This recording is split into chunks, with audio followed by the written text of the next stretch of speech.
नमस्कार दोस्तों, मैं आप सभी का स्वागत करता हूँ मेरे इस यूट्यूब वीडियो में। क्या आप जानते हैं कि श्री कृष्ण जी की एक ऐसी मूर्ति है जहाँ पर माना जाता है कि भगवान का दिल धड़कता है? जी हाँ, आज हम बात करेंगे उड़ीसा के पुरी इलाके में स्थित जगन्नाथ धाम की। साथ ही साथ हम यहाँ के कुछ ऐसे रोचक तथ्यों के बारे में बात करेंगे जो सुनने में भले ही आश्चर्यजनक लगे पर सत्य है। जगन्नाथ धाम भगवान श्री कृष्ण का इकलौता ऐसा मंदिर है जहाँ पर श्री कृष्ण अपने बड़े भाई बलराम और अपनी बहन सुभद्रा के साथ विराजमान है। चलिए आगे बात करते हैं इस मंदिर के कुछ रहस्यों के बारे में। इस मंदिर के ऊपर स्थापित ध्वज सदैव हवा के विपरीत लहराता है। यह बात निश्चित ही आश्चर्यजनक है पर सत्य है। आश्चर्यजनक बात यह भी है कि रोज शाम को इस मंदिर के ऊपर लगे ध्वज को किसी भी व्यक्ति द्वारा उल्टा चढ़कर ही बदला जाता है। इस ध्वज पर शिव जी का चंद्र बना हुआ है। तीसरी अनोखी बात, मंदिर के शीर्ष पर लगे सुदर्शन चक्र को आप पुरी के किसी भी इलाके और दिशा से देखें पर हमेशा ये आपको सामने ही लगा हुआ दिखेगा। चौथी अनोखी बात, अगर हम नॉर्मली देखें तो दिन में हवा समुद्र से जमीन की तरफ आती है और शाम को जमीन से समुद्र की तरफ, पर पुरी में जस्ट इसका उल्टा है। छठी अनोखी बात या फिर आप इसे चमत्कार भी कह सकते हैं, इस मंदिर के प्रांगण में दुनिया का सबसे बड़ा रसोई घर है जहाँ पर 500 रसोइये और 300 सहयोगियों के साथ भगवान का प्रसाद बनाया जाता है। कहते हैं लगभग 20 लाख भक्त यहाँ भोजन कर सकते हैं। ऐसा माना जाता है कि प्रसाद भले ही कुछ हजार लोगों के लिए बनाया गया हो लेकिन पेट लाखों का भर जाता है और कोई भी भूखा नहीं रहता।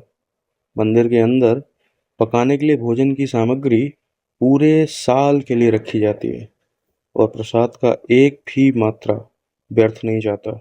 बात अनोखी है पर यह भी सत्य है। ऐसी मान्यता है कि यहाँ की मूर्ति में भगवान का दिल धड़कता है। शायद आपको इस बात पर विश्वास ना हो लेकिन आज भी कई ऐसी रीति और नीति निभाई जाती हैं जो कि इसका प्रमाण है। जैसे कि मंदिर में हर 12 साल के भीतर भगवान की तीनों मूर्तियों को बदला जाता है।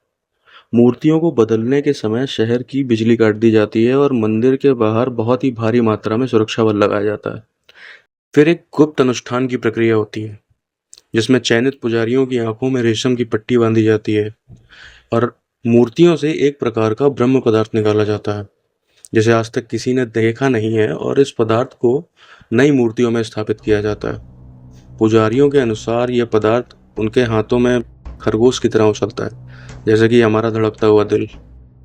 एक और अनोखी बात इस धाम के बारे में यह भी है कि इसकी गुंबद के ऊपर और आसपास कोई भी पक्षी नहीं उड़ता, ना ही इसके ऊपर कोई भी विमान उड़ाया जाता है।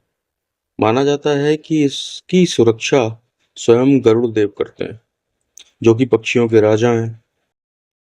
आठवीं अनोखी बात इस धाम के बारे में यह है कि विश्व की सबसे बड़ी रथ यात्रा निकाली जाती है। कहते हैं भगवान रथ पर सवार होकर अपनी मौसी रानी गुंडिचा के घर जाते हैं। रानी गुंडिचा भगवान के परम भक्त राजा इंद्रयुम्न की पत्नी थी। अपनी मौसी के घर 8 दिन रहते हैं और आषाढ़ शुक्ल दशमी को वापसी की यात्रा होती है। आखिरी अनोखी बात इस धाम के बारे में आपको बताना चाहूंगा कि माना जाता है हनुमान जी जगन्नाथ धाम की समुद्र से रक्षा करते हैं। हमारे पूर्वजों की माने तो 3 बार समुद्र ने मंदिर को क्षति पहुंचाई, तब भगवान हनुमान जी को यहाँ समुद्र के नियंत्रण रखने के लिए स्थापित किया गया। परंतु जब हनुमान जी भगवान के दर्शन के लिए नगर के अंदर आते थे, समुद्र का पानी भी पीछे पीछे चला आता था। इस बात से परेशान होकर भगवान ने उन्हें स्वर्ण बेड़ी से आवत कर दिया। अगर आप जगन्नाथपुरी के सागर तट पर जाएंगे, वहां आपको बेदी हनुमान जी का प्राचीन मंदिर मिलेगा। अगर आप सभी को यह सारी जानकारी पसंद आई हो तो लाइक और सब्सक्राइब करना ना भूलें। धन्यवाद।